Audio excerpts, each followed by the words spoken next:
Fox News had on Martha MacCallum, who is a fake doctor and researcher, to discuss Bigfoot.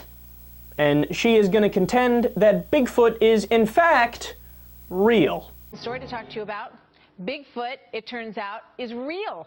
According to one group of researchers, they say that they may have DNA to prove it. Look at these pictures. You can see for yourself, obviously. That is Sasquatch, and it is real. We told you first last week about these folks at the Sasquatch Genome Project. They presented these photos in Texas, and they claim to have tissue samples, DNA, blood, hair, video evidence of what they say is a female Bigfoot human hybrid creature. They say they found it in the backwoods of Kentucky. Joining us now is Dr. Martha MacCallum, a genetic scientist with the Sasquatch Genome Project. Doctor, welcome. Good to have you here. Thank you. So tell me, for having me. you know, I mean, we've all been watching this movie since we were kids, you know, seeing the male version sort of stalking through the woods and looking very real. But, you know, I think most folks have a lot of skepticism, I think it's safe to say, about all this. How come you don't? Oh, well, I didn't believe in them when I started the study. I had no idea that I would find anything novel at all. I really believed that they would be I would disprove it instead. But it all changed when I had some samples come in that were a little bit different. Piqued my curiosity when the community found out we would test the samples. How many of them do you think are out there? Oh, there's thousands, literally. Thousands of Sasquatch, and this is in Kentucky, right? No, this is all over North America and Canada. Okay. In fact, they're worldwide. We're looking at these pictures. They're very interesting. I think some people might say it looks like a costume, but you say it is not, and that you have these clippings, blood, hair samples. How are you going to prove this to a very skeptical world, doctor? Well, we did the most cutting-edge science that can be done. We did 3 whole genomes. You've heard of the Human Genome Project? Well, they did 1 genome for a human to start with. We did 3 of these, and they all act the same way. They all have similar sequence. Plus, we did a lot of other disciplines, too. We started out by forensically extracting these samples, and then we tested them on many different platforms, including forensic platforms. But you got the samples from hair and clippings that were found in the grass, or from this being itself, and did it prove a species that is part human and part ape?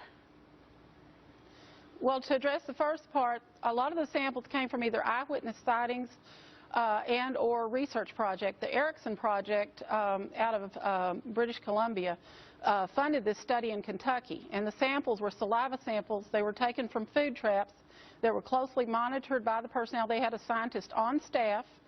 The chain of custody was kept intact with the samples.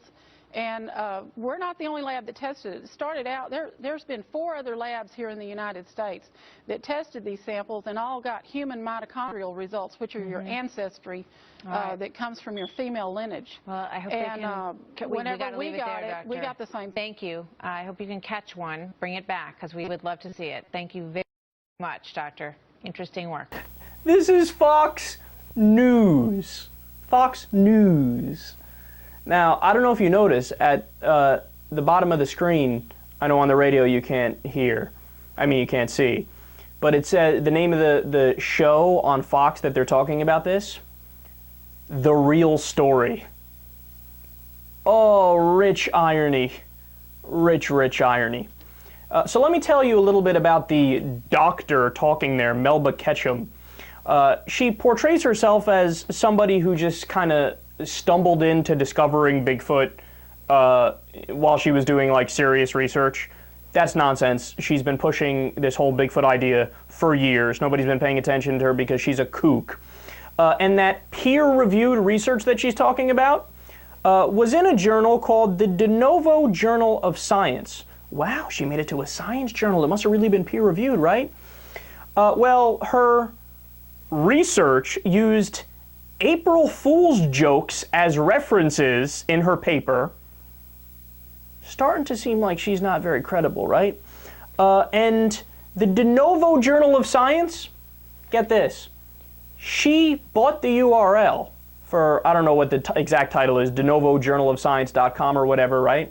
She bought the URL and only published the one finding about Sasquatch, about Bigfoot, and that's it.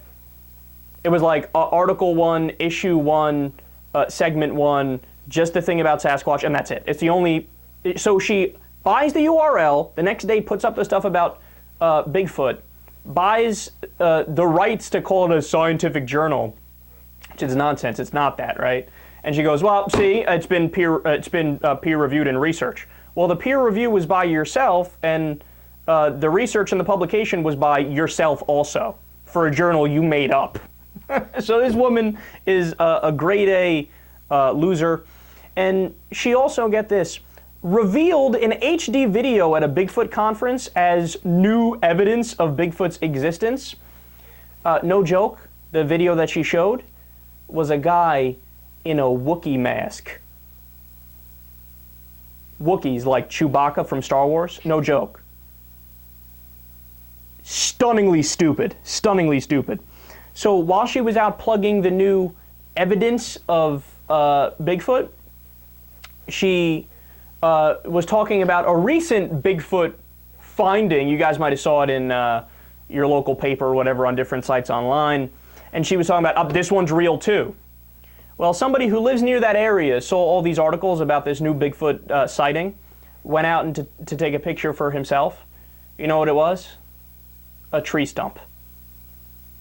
So if you believe Melba Ketchum, man, that's sad. Because even Fox News at the end, they cut off her mic. Because somebody in the brain room at Fox must have been like, oh my goodness, what have we done?